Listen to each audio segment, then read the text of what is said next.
এখন আমি রান্না করে নেবো সাদা পনির। তার জন্য কিন্তু ওভেনে কড়াই বসিয়ে দিয়ে দিয়েছি কিছুটা পরিমাণে তেল। তেলটা গরম হয়ে গেছে, তেলের মধ্যে দিয়ে দিচ্ছি টুকরো করে রাখা পনির। আমি 200 গ্রাম পনির আজকে রান্না করব।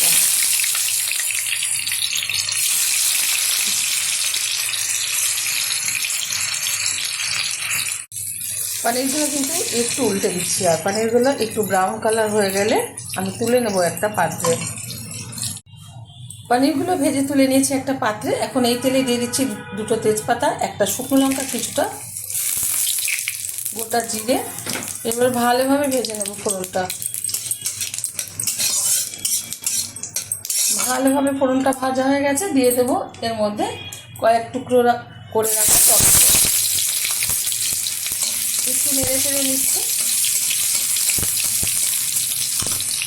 দিয়ে দেবো কিছুটা পরিমাণে ক্যাপসিকাম, মানে অর্ধেক ক্যাপসিকাম।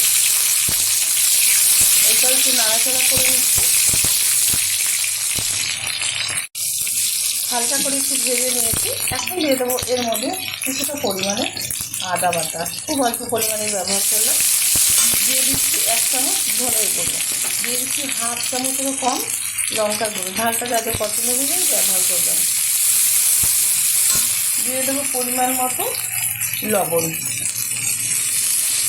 ভালোভাবে মশলাটা কষিয়ে নেব। ভালোভাবে মশলাটা কষানো হয়ে গেছে। এখন দিয়ে দেবো এর মধ্যে ভেজে রাখা পনির। আবার একটু নাড়িয়ে চাড়িয়ে নিচ্ছি। দিয়ে দেবো পরিমাণ মতো জল। দিয়ে দিচ্ছি সামান্য পরিমাণে একটু চিলি ফ্লেক্স। এখন দিয়ে দেবো সামান্য পরিমাণে একটু চিনি। ঢাকার কোনো দরকার নেই, ঢাকনা ছাড়াই আমি এটা হাই আছে ফুটিয়ে নেব, মানে রান্না করে নেব 5 মিনিট।